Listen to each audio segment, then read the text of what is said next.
بسم اللہ الرحمن الرحیم۔ شروع اللہ کے نام سے جو بڑا مہربان نہایت رحم کرنے والا ہے۔ پیارے دوستو، اللہ تعالیٰ نے انسان کو سب سے خوبصورت اور احسن شکل پر تخلیق فرمایا، اور تخلیق انسانی میں اللہ کی قدرت کے بے شمار جلوے اور نشانیاں ہیں۔ اللہ تعالیٰ نے انسانی جسم کو بنا کر اس کو روح سے روشن اور منور کیا اور جسم کے اندر جان داخل کی، اور جب تک یہ روح انسانی جسم کے اندر ہے تب تک انسان زندہ ہے، اور جب یہ روح جسم سے نکل جائے گی تو اس وقت انسان مر جاتا ہے، اور ایسا اس وقت ہوتا ہے جب انسان کی عمر ختم ہو جاتی ہے۔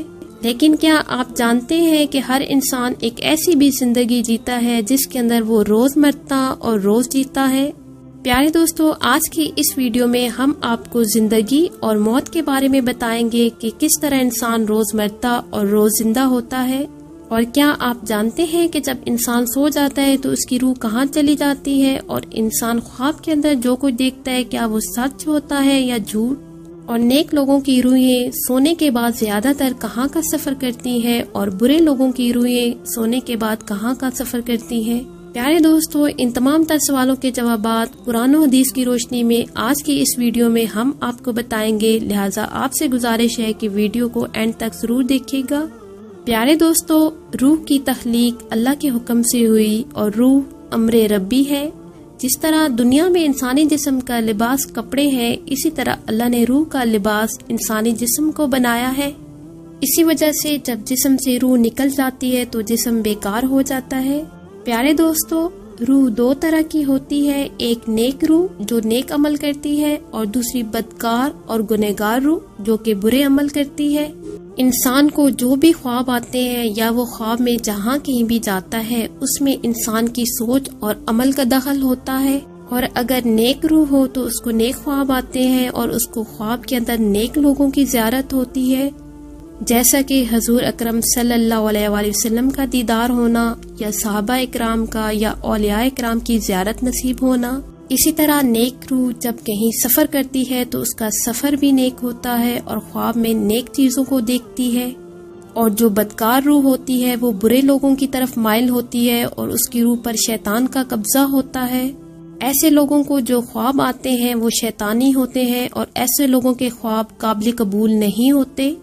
پیارے دوستو، جب انسان سو جاتا ہے تو اس کی روح جسم سے نکل جاتی ہے اور سیر کرتی رہتی ہے، لیکن اس کا تعلق جسم سے نہیں ٹوٹتا، اس کا تعلق جسم سے باقی رہتا ہے۔ روح بہت طاقتور ہوتی ہے۔ اگر یہ روح اللہ تعالیٰ کی عبادت اور اس کے ذکر کے ذریعے اس کا قرب حاصل کر لے تو روح کے پاس اتنی طاقت ہوتی ہے کہ وہ اپنے جسم کو جہاں چاہے اڑا کر لے جا سکتی ہے، اور یہ معاملہ انسان کی پاکیزگی اور نیک اعمال پر منحصر ہے۔ روایات میں آتا ہے کہ ایک مرتبہ حضرت علی رضی اللہ تعالی عنہ جمعے کی تیاری فرما رہے تھے۔ جو ہی خطبہ شروع ہوا تو حضرت علی رضی اللہ تعالی عنہ نے روح کے بارے میں بیان کرنا شروع کیا، تو اسی دوران ایک شخص کھڑا ہوا اور آپ رضی اللہ تعالی عنہ سے پوچھنے لگا کہ اے علی المرتضی شیر خدا رضی اللہ تعالی عنہ، جب انسان سو جاتا ہے تو انسان کی روح کہاں چلی جاتی ہے؟ کیا روح جسم سے جدا ہو جاتی ہے؟ تو حضرت علی رضی اللہ تعالی عنہ نے ارشاد فرمایا، یہ تمہارے جسم اور ہر انسان کے جسم میں جو روح اللہ تعالی نے ڈالی ہے یہ 3 حصوں میں تقسیم ہے۔ روح کا پہلا حصہ انسان کے جسم میں ہی رہتا ہے، اور روح کا دوسرا حصہ انسان کے وجود سے باہر ہے، یعنی عالم برزخ میں اس کو دیکھ رہا ہوتا ہے، اور روح کا تیسرا حصہ انسانی جسم سے اس وقت جدا ہوتا ہے جب انسان سو جاتا ہے۔ اگر انسان نیک اور اللہ تعالیٰ کا فرمانبردار ہو تو اس کی روح ایک ایسے عالم میں چلی جاتی ہے جہاں اللہ تعالیٰ نے جنات اور انسانوں کے مابین ایک راستہ بنایا ہے۔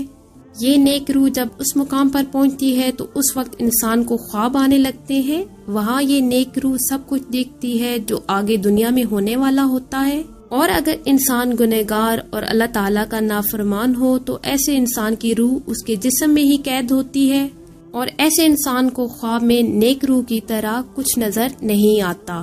اور اگر انسان نیک اور اللہ تعالیٰ کا فرمانبردار ہوتا ہے تو اللہ تعالیٰ ایسے انسان کو ایک خاص قسم کا علم عطا فرماتا ہے، اور اس کے جسم کے اندر ایسی طاقت ہوتی ہے کہ اگر انسان جب چاہے جہاں چاہے وہاں پر جا سکتا ہے. لہٰذا جب انسان اللہ تعالیٰ کو راضی کر لیتا ہے تو اللہ تعالیٰ انسان کی روح کو ہر طرح کی قید سے آزاد فرماتا ہے. اس وقت اس کو ایک خاص علم عطا فرماتا ہے جس کے ذریعے یہ جہاں چاہے وہیں جا سکتا ہے. پیارے دوستو، حقیقت یہ ہے کہ خوابوں کا اور روح کا تعلق انسان کے اعمال کے ساتھ ہے. اگر انسان کی سوچ اچھی ہو تو اس کو خواب اچھے آتے ہیں، اور اگر انسان کی سوچ بری ہو تو اس کو برے خواب آتے ہیں. آخر میں اللہ تعالیٰ سے دعا ہے کہ اللہ تعالیٰ ہمیں نیک اعمال کرنے کی توفیق عطا فرمائے اور حضور کریم صلی اللہ علیہ وآلہ وسلم کے بتائے ہوئے راستے پر چلنے کی توفیق عطا فرمائے.